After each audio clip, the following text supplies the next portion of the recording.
आणि सन्मान चिन्ह आपण त्यांना प्रदान करत आहोत.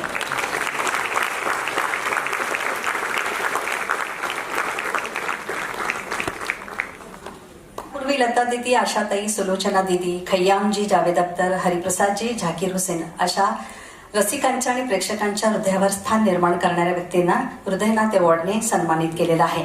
आज पद्मविभूषण डॉक्टर अनिल काकोडकर यांना सन्मानाने प्रदान करताना आम्हा सगळ्यांनाच अभिमान वाटत आहे. रुपये 1 लाख.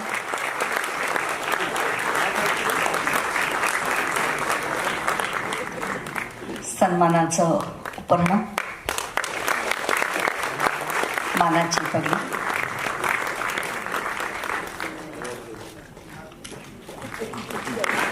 आणि सन्मान चिन्ह.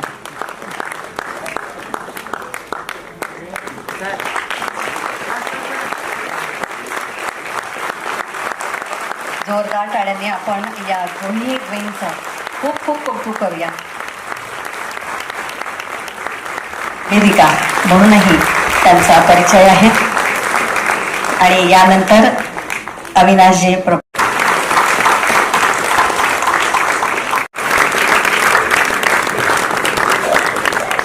यानंतर त्यांना शुभेच्छा देत आहेत. आणि डॉक्टर अनिल काकोडकर यांनाही.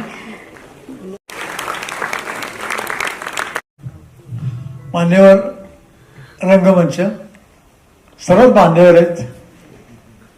या सर्व मान्यवरांमध्ये मी बसलोय मध्ये ही फक्त दिदीची कृपा आहे आणि काही नाही.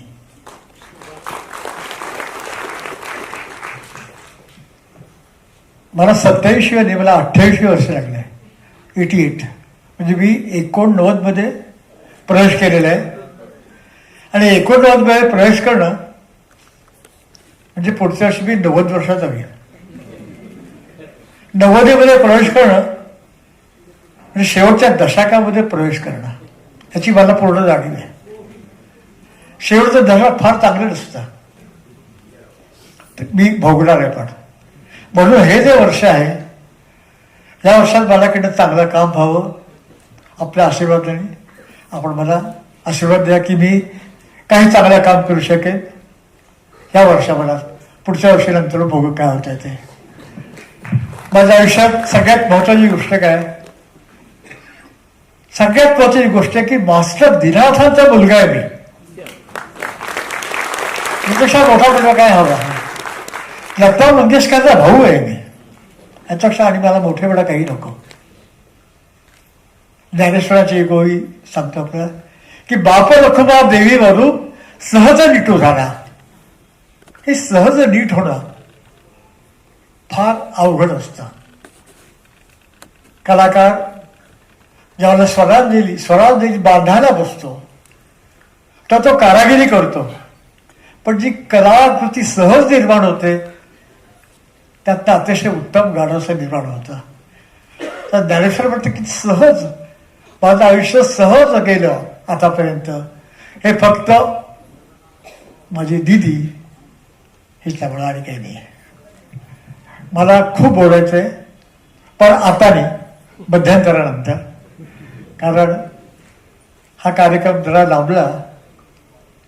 मध्यंतरात मी आणि दिदी किंवा दिदी आणि मी असा माझा कार्यक्रम आहे. त्यात मी दिदीच्या आठवणी लागवणार आहे आणि दिदीची गाणी पण त्याच्याबरोबर असतील. आज एकाच गोष्टीचा खंत आहे की जर दिदी इथं असती तर तिला फार आनंद झाला असता. मीरा तिला फार आनंद झालाय, उषा तिला आनंद झालाय, कारण तेवढा दोन्ही मोठे बहिणी आहेत. आम्ही सगळे मंगेशकर 90च्या पार आहोत, ही पण ईश्वराची कृपा आहे. पण सर्व आता त्या विंगमध्ये जायले याची आम्हाला पूर्ण जाणीव आहे. आपण आम्हाला आशीर्वाद द्या. माझ्या नावाचा पुरस्कार इतक्या मोठ्या व्यक्तीला मिळाला, हा त्यांचा सत्कार नाही, हा माझा सत्कार आहे. या रंगमंचावरती मला आमदारांनी आठवण करून दिली की मी इथं रात्री 10ला गायला बसायचा आणि सकाळी 7 किंवा 8चा कार्यक्रम संपायचा. फक्त एक तबल्यावाला मी असायचा आणि लोक 8-9 तास गाणं ऐकत असायची आणि मी गाऊ शकत होतो. आता मी गाऊ शकत नाही, पण बोलू शकतो. त्यामुळं मध्यंतरानंतर आपण थांबा. दिदीच्या काही हृदय आठवण मी आपल्याला सांगेन, ती गाणी आपल्याला सांगेन. पार्लेकरांना मी ओळखू नये आणि पार्लेकर मला ओळखू नये. त्यामुळे आपण इथं थांबायची एवढा पूर्ण खात्री. आपण इथं प्रेमाने आलात, मी आपले आभार मानतो. सगळ्यात जास्त आभार मानतो माझे सर मित्र प्रभावकरजी, जे माझा नेहमी वाढदिवस साजरा करतात. यावेळी पण त्यांनी फार मोठ्या प्रमाणात वाढदिवस साजरा केला. मी त्याचे मनपूर्वक आभार मानतो. आपणा सर्वांचे आभार मानतो. धन्यवाद. खरं म्हणजे जेव्हा मला हे सांगण्यात आलं की हा पुरस्कार मला देण्याचं योजलेलं आहे आणि मग या आधीच्या पुरस्कारांची जी यादी वाचली तर तेव्हा माझ्या मनात एक मोठा प्रश्न उभा राहिला आणि तो प्रश्न अजूनही अनुत्तरित आहे की मी याच्यात कुठे बसतो. कारण ती यादी एवढ्या मोठ्या मोठ्या मंडळींची आहे आणि त्यांची क्षेत्र आणि माझं क्षेत्र हे एवढं भिन्न आहे. या सर्व लोकांनी जनमानसावर आपल्या कलेने, आपल्या खेळाने, आपल्या कर्तृत्वाने एक प्रचंड पगडा बसवलेला आहे. आज पंडितजीच्या 91व्या वाढदिवसानिमित्त लता दिदी जन्मदिन प्रतिष्ठान स्थापनेचं अविरत कार्य चालण्यासाठी स्थापनेचा प्रयत्न मंगेशकरांच्या नेतृत्वाखाली होत आहे. त्यासाठी श्री स्वामी समर्थ अन्नछत्र मंडळाकडून ₹25 लाखाची देणगी मी जाहीर करत आहे आणि माझे वैयक्तिक श्री अमोलराजे जन्मेंद्रराजे भोसले यांच्याकडून मी 11 लाखाची देणगी जाहीर करत आहे. मंचावर उपस्थित सर्व मान्यवर, मंगेशकरजी, खांडेकरजी, खाडीलकरजी, काकोडकरजी आणि आयोजक प्रभावळकरजी, आणि अळवणीजी, भोसलेजी आणि शेलार म्हणून मी आहे. सर्वात प्रथम तर पंडित हृदयनाथ मंगेशकरजींना माझ्याकडून आणि महाराष्ट्र सरकारच्या वतीने वाढदिवसाच्या खूप खूप शुभेच्छा देतो. आणि आपला 100वा कार्यक्रम सुद्धा वाढदिवसाचा इथेच व्हावा आणि त्यात तुम्ही आम्हाला बोलवावं अशी अपेक्षा व्यक्त करतो. आपण सगळेच जण सौभाग्यशाली आहोत की आज या मंचावर असे दोन, खरं तर सर्वच, पण विशेषतः पंडित हृदयनाथ मंगेशकरजी, अनिल काकोडकरजी, उषाताई, मीनाताई या सगळ्यांसोबत आपण या वातावरणात, या सभागृहात एकत्रित आहोत. या सगळ्यांचं कार्य इतकं मोठं आहे, कदाचित 3 तासाचा सांस्कृतिक कार्यक्रम करण्याऐवजी प्रत्येकावर 3-3 दिवस बोलता येईल इतकं कार्य या सगळ्यांनी केलेलं आहे. वाढदिवसाच्या शुभेच्छा देताना बऱ्याचदा मोठी लोक जी असतात ही आपला वाढदिवस आपल्या परिवाराबरोबर, आपल्या सगळ्या सेवरांबरोबर, नाहीतर बगल बच्चांबरोबर करतात. पण हृदयनाथजींनी सुद्धा आजचा वाढदिवस साजरा करताना किंवा हृदय शाटचे प्रभावळकरजी यांनी त्याचं नियोजन करताना यात मुद्दामून प्रयत्न हा केला की समाजातील नाही तर देशातील अग्रणी आणि ज्येष्ठ शास्त्रज्ञ म्हणून ज्यांनी काम केलंय त्या काकोडकरांच्या कामाला पुन्हा एकदा अभिनंदन करण्याची संधी म्हणून आजचा कार्यक्रम त्यांनी आयोजित केलेला आहे. मला वाटतं या कार्यक्रमाचं आयोजन हेच आपल्याला सगळ्यांना आनंददायी आहे. तसं बघितलं तर काकोडकरजी आणि मंगेशकरजी यांच्या कामातली समानता मला दिसते. ते यासाठी कारण अनिल काकोडकरजी ज्येष्ठ शास्त्रज्ञ आहेत, ते अणुशास्त्र विषयातले शास्त्रज्ञ आहेत. आणि ज्याला आपण अणुशास्त्र म्हणजे ज्याला मराठीमध्ये न्यूक्लिअर सायंटिस्ट म्हणतो, त्या न्यूक्लिअर सायंटिस्टचं काम आणि त्यात अनिल काकोडकरांचं काम हे इंडिजिनियस न्यूक्लिअर टेक्नॉलॉजी डेव्हलप करण्याचं आहे.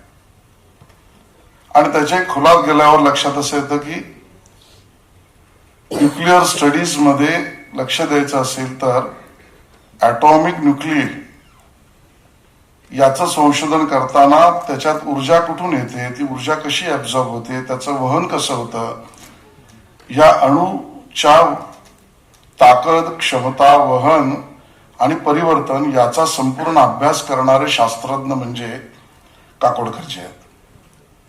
आणि त्यामुळे अणूंवरचा त्यांचा अभ्यास, त्यातला निर्माण होणाऱ्या गती आणि ऊर्जेचा अभ्यास ही नवनवीन कवाडं शास्त्रज्ञांची किंवा शास्त्रांची उघडणारी आहे. पण मी मानणाऱ्यांपैकी आहे की तुमचं कार्य हे अतुलनीयच आहे. पण या समाजामध्ये कित्येक लोक असेही मानणारे आहेत की या अणूंमधल्या ताकदीला ऊर्जा देण्यासाठी जी गोष्ट निसर्गाने निर्माण केली त्यामध्ये नाद आहे. त्या अणूच्या उच्चारणासाठी, त्याच्या गतीसाठी, त्याच्या ऊर्जेसाठी जे कार्य करतं ते म्हणजे ध्वनी, लहरी आणि प्रकाश आहेत. या ध्वनी, लहरी, प्रकाशाचं काम ज्या मंत्रातून, ज्या गीतातून, संगीतातून, नादातून होतं ते करणारे संगीतकार आहेत. आणि म्हणून अशा अणुरेणूंच्या गतीचा एका अर्थाने आध्यात्मिक विकास करणारे सुद्धा काकोडकरजी जसे शास्त्रज्ञ आहेत, तसं मी म्हणेन हृदयनाथ मंगेशकरजी हे सुद्धा सांगीतिक शास्त्रज्ञच आहेत अशा पद्धतीचे. आणि म्हणून या कार्यामध्ये पंडितजींनी केलेलं काम, मला असं वाटतं की अवघड गोष्टी सहजतेने सोडवण्याचं काम त्यांनी केलं आहे. हे वर्ष संत ज्ञानेश्वरांचं 750 जयंती वर्ष आपण साजरं करतोय. आणि मग 750 वर्षापूर्वी जन्मलेले संत ज्ञानेश्वर वयाच्या 16व्या वर्षी असं काही लिहून ठेवतात की जगभरातल्या लोकांना संशोधनाचा विषय होतो. प्राणी मात्रापासून निसर्गापर्यंत, मानवी मनापासून स्वशोधनापर्यंत, परमात्म्यापासून भक्तीपर्यंत सगळं विश्लेषण करणारे ज्ञानेश्वर त्या संत ज्ञानेश्वरांच्या ज्ञानेश्वरीला सहजतेने आपल्या सगळ्यांच्या मनात रुजवणार संगीत जर कोणी केलं असेल तर ते पंडित हृदयनाथ मंगेशकर यांनी केलं आहे. आणि म्हणून आजच्या या वर्षी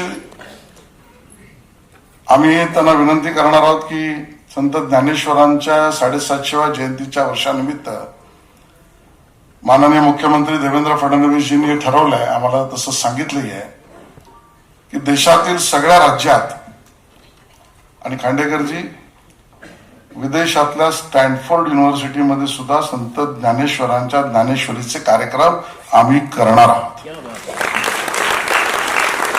आणि जिथे जिथे शक्य असेल तिकडे पंडितजी आपला आशीर्वाद आम्हाला हवा आहे. आपला आशीर्वाद, मार्गदर्शन आणि स्वतःचा त्या ठिकाणी असलेला सहवास सुद्धा त्या युवकांना प्रेरणा देणार आहे. मला या गोष्टीचा अजून एक उल्लेख करायचा आहे की आताच मी काकोडकर साहेबांशी बोलत होतो. खरं तर एका आयोगाच्या संबंधात मी त्यांच्या बरोबर त्यांच्या हाताखाली काम करतोय आणि परागजी त्या आयोगाचं काम इतकं मोठं आहे. विज्ञान आणि बरोबरीने नवनवीन नाविन्यपूर्ण प्रयोग, शेतीतल्या प्रयोगापासून अगदी यावर्षीचा गणेशोत्सव सुद्धा धुमधडाक्यात झाला असेल तर त्याच्यातल्या असलेल्या पर्यावरणाच्या मूल्यांचं विच्छेदन करण्याची भूमिका ज्यांनी केली आणि ज्यामुळे गणेशोत्सव सुद्धा निर्विघ्नपणे पार पडला, यामध्ये सगळ्यात मोठं योगदान हे अनिल काकोडकरांचं आहे, हे मला आढळण्याचं आहे. आणि काकोडकरजी, आपणही शतायुषी व्हा, आपलं मार्गदर्शन या देशाला सातत्याने मिळत राहावं. आणि हृदयनाथजी, आपल्या गीत संगीत नादब्रह्माने आपल्यापर्यंत या अणुरेणूंच्या लहरी अशा पोचो की आपल्या सगळ्यांच्या आयुष्यात अनुभूती, सुख, शांती, समाधानाची मिळो, एवढ्याच शुभेच्छा देतो. ही दोन माणसं अशी आहेत की अनिल काकोडकरांनी एक भारतीय म्हणून आपली मान अभिमानानं ताठ करण्याचं बळ आपल्याला दिलं. त्यांनी ज्या पद्धतीनं देशाची अण्वस्त्र सज्जता, अणुक्षमता दाखवली जगाला, त्यामुळं त्यांच्यामुळं प्रत्येक भारतीयाची मान अभिमानानं ताठ झाली. आणि पंडितजी, त्यांचं काम असं आहे की कितीही मरगळलेलं मन असेल तर त्या मनाला उभारी देण्याचं काम गेली जवळपास 70 वर्ष सातत्यानं ते करतायत. आणि आपल्या मनाशी संबंधित अशा दोन वेगळ्या पद्धतीनं आपल्या मनाला उभारी देणाऱ्या या दोन मान्यवरांचा आज एकत्रितपणानं आज इथं सत्कार होतोय. पंडितजी, आपल्याला खूप शुभेच्छा.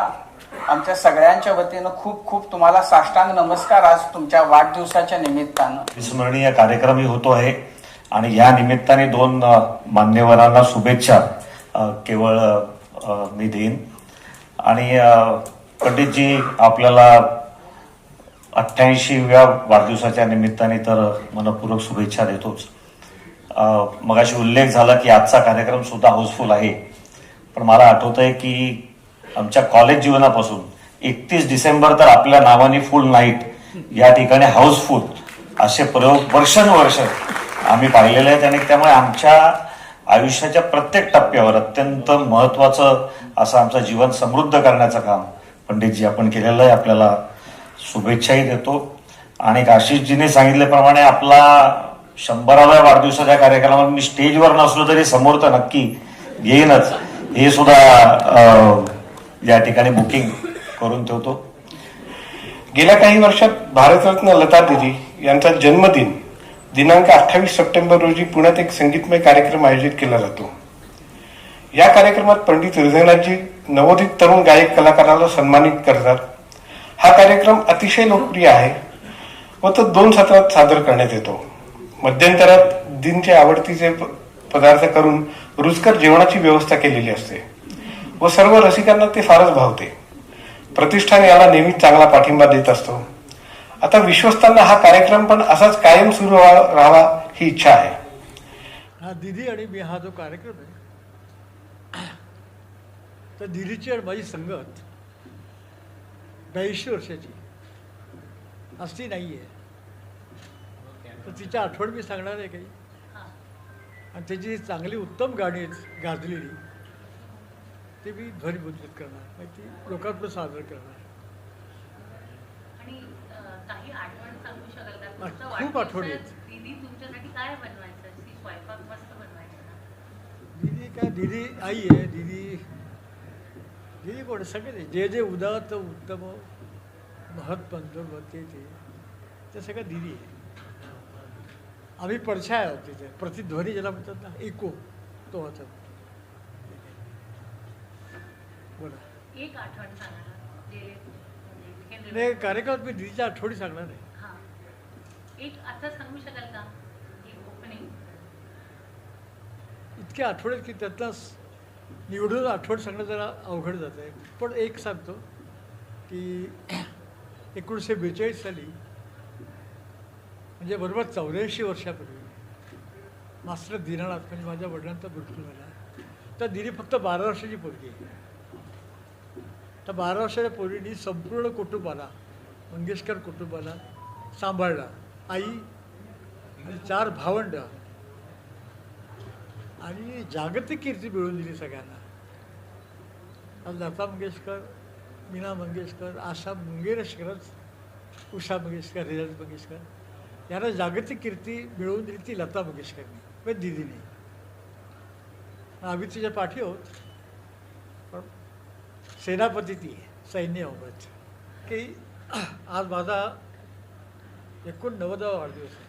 आणि त्यानिमित्त मला एक घोषित करायची गोष्ट की 40 वर्षापूर्वी आम्ही मास्टर दीनानाथ स्मृती प्रतिष्ठान स्थापन केलं वडिलांचा जन्म वाढदिवसानिमित्त. आज 84 वर्ष झाले की आम्ही तो वाढदिवस त्यांचा पुण्यतिथी करतो. 28 सप्टेंबरला दीदीचा वाढदिवस येतो. तर गेली 7 वर्ष आम्ही तो वाढदिवस करत आहोत. यापुढं तो व्हावा, तो भव्य प्रमाणात व्हावा, मोठ्या प्रमाणात व्हावा म्हणून आम्ही प्रतिष्ठान स्थापन करतो. दत्ता जन्मदिन प्रतिष्ठान. फक्त 28 तारखेला कार्यक्रम होईल. एक नवोदित कलाकाराला 1 लाख रुपये आणि पारितोषिक देण्यात येईल. त्याचे ट्रस्टी येणार आहेत. त्याचे नावं स्टेजवरती घोषित करू. या मोठ्या लोकांचा आशीर्वाद आहे. यांच्या आशीर्वादाने जो ट्रस्ट चांगला चालेल, हीच गोष्ट मला इथं सांगायची होती. आशिष आपको कैसे लगा? मला याचा खूप आनंद आहे की आज स्वतः व्यक्तिगतरित्या पंडित हृदयनाथ मंगेशकरजी यांना वाढदिवसाच्या शुभेच्छा देण्याची संधी मिळाली. त्यांचा 89वा वाढदिवस आहे. त्यांचा 100वा वाढदिवससुद्धा साजरा करताना मला यायला आवडेल, मी येईन. त्यांनी केलेलं कार्य, त्यांची संगीताची सेवा आणि अवघड गोष्टी सहजतेने संगीतातून मांडण्याची त्यांची हातोटी ही विलक्षण आहे. आज स्वतः त्यांच्या वाढदिवसाच्या निमित्ताने कार्यक्रम करताना पुन्हा समाजाला काहीतरी दिलं पाहिजे, नवोदित कलाकारांसाठी उभं राहिलं पाहिजे, या भावनेने त्यांनी आज जी घोषणा केली ती समर्थनीय, प्रशंसनीय आहे. महाराष्ट्र सरकारच्या वतीने मी त्यांना शुभेच्छा देतोय. आज सुद्धा ज्यांना अवॉर्ड देत आहेत ते आमचे ज्येष्ठ शास्त्रज्ञ काकोडकरजी. हे केवळ महाराष्ट्राचे नाही तर देशाचा अभिमान आहे आणि त्यामुळे त्यांना सुद्धा आज गौरवान्वित करण्यात येत आहे. आणि पंडित हृदयनाथ मंगेशकरजींनी आणि त्यांच्या सगळ्या सहकाऱ्यांनी जी निवड केली आहे त्यातनं उद्याच्या होणाऱ्या विकासाची द्वारं खोलणाऱ्या तंत्रज्ञान आणि ज्ञानाची कास धरणाऱ्या काकोडकरजींना आपण ते देतो आहोत. त्याबद्दल त्यांचे मी अभिनंदन करतो. आठवण सांगू शकाल का? बाबांनी पण सांगितलं. अशा आठवणी ज्या आहेत त्या कधी कधी पुन्हा एकदा त्या दिदी समोर बसल्या आहेत की काय अशा वाटाव्या आठवणी आहेत. मला मुद्दामून एका गोष्टीचा उल्लेख करायचा आहे. दुर्मिळ क्रिकेटमधल्या फोटोंचं एक पुस्तक, चित्रपुस्तक ज्याला आपण म्हणू, हे आमचे छायाचित्रकार बने यांच्या पुढाकाराने आणि त्याला मी मुंबई क्रिकेट असोसिएशनमध्ये त्यानंतर BCCI मध्ये असल्यामुळे त्यांना थोडा हातभार मी लावला होता आणि असं ठरलं ते पुस्तक ज्या पूर्ण झालं. आजही ते पुस्तक माझं मत आहे की अतिशय सुंदर झालेलं पुस्तक आहे. विविध क्रिकेटमधल्या खेळाडूंच्या शैली, क्रीडांगणातले प्रसंग, मैदानातल्या घडामोडी याला छायाचित्रण केलेलं आहे आणि ते पुस्तक दिदींच्या हस्ते प्रकाशित करावे ठरलं. आणि आपल्या निवासस्थानीच खाली असलेल्या छोट्या हॉलमध्ये ज्यावेळेला ते प्रकाशित करण्याचा कार्यक्रम ठरला, मी अचंबित झालो. दिदींचं क्रिकेटवरचं प्रेम, क्रिकेट आणि क्रिकेट प्लेयरबद्दलची असलेली माहिती, नावासहित त्यांच्या असलेल्या शैली, या सगळ्यावर त्यांच्याशी गप्पा मारताना मला असं वाटलं की स्वरसम्राज्ञींशी मी बोलतोय का क्रीडा समीक्षकाशी बोलतोय. इतक्या मोठ्या पद्धतीने, नाविन्यपूर्ण पद्धतीने ते मांडलं होतं.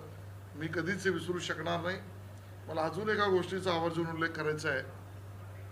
आमचे नेते आणि आताचे गृहमंत्री अमित शहाजी ज्या वेळेला दिदींना भेटायला घरी आम्ही आलो होतो आणि अमित शहाजी, मी, देवेंद्र फडणवीस आम्ही सगळेच होतो आणि अमित शहाजींनी त्यांच्यामध्ये जुने गीतकार, जुने कवी, गझलाकार, शायर या विषयावर जी चर्चा झाली त्यामध्ये राजा हिंदुस्थानी पासून नौशाद अली साहेबांपासून जे आत्ताच्या संगीतकारापर्यंत या विषयातल्या बारकाईची मांडणी, ती सुद्धा नम्रतेने, कोणालाही कमी न लेखता, या सगळ्या गोष्टी मी लिहून ठेवल्या आहेत.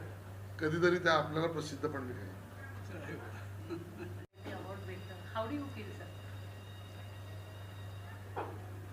नाही म्हणजे मला जेव्हा एक कळवण्यात आलं की पंडितजींच्या नावाचा पुरस्कार आज इथे मला मिळणार आहे, अर्थात खूप आनंद झाला. पण मी थोडा संभ्रमात सुद्धा पडलो की याच्या आधी ते जे पुरस्कारार्थी आहेत त्यांची जर यादी बघितली तर मी त्याच्यात कुठे बसतो की नाही बसत, आणि ती शंका मला अजून पण आहे. सांगायचा मुद्दा असा की हा एवढा मोठा सन्मान आहे आणि आज स्वतः पंडितजींच्या हस्ते तो मला मिळणार आहे, त्याच्यापेक्षा जास्त बहुमानाला काय म्हणायचं. No words to say. Thank you so much sir. Shri Swami Samarth. आज पंडितजी, आमचे आदरणीय लता दिदी यांचे लहान बंधू म्हणजे सर्वस्व त्यांचे लाडके असे बाळ, पंडितजीचा 90वा वाढदिवस आहे. त्यानिमित्त 89 वर्षात ते पदार्पण करीत आहे.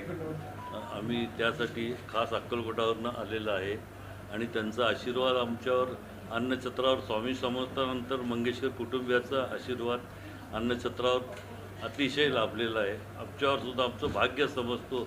काय तर मागच्या जन्मीच आम्ही पुण्य केलं म्हणून मंगेशकर कुटुंबियाचं आम्हाला सानिध्य, आशीर्वाद, प्रेम मिळत आहे. आणि पण या शुभमुहूर्तावर मी एक घोषणा करावं म्हणतो.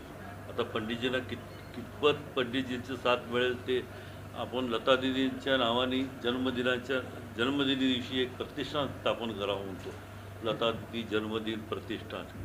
त्यासाठी आम्ही अन्नछत्रातर्फे भरीव आमचं सहकार्य राहणार आहे. माझं वैयक्तिक अमोलराजे भोसले यांच्यातर्फे सहकार्य लाभणार आहे आणि आपलं सर्व इतरांचंही लता दिदीवर प्रेम करणारे असंख्य रसिक श्रोत्यांचं, त्यांना मानणाऱ्या लोकांचंही हे मिळणार आहे. तरी त्या दिवशी या करावी, पंडितजींनी त्याबद्दल घोषणा करून आम्हालासुद्धा सेवेची संधी द्यावी अन्नछत्रावर, हीच या शुभप्रसंगी प्रार्थना करतो. जय हिंद, जय महाराष्ट्र.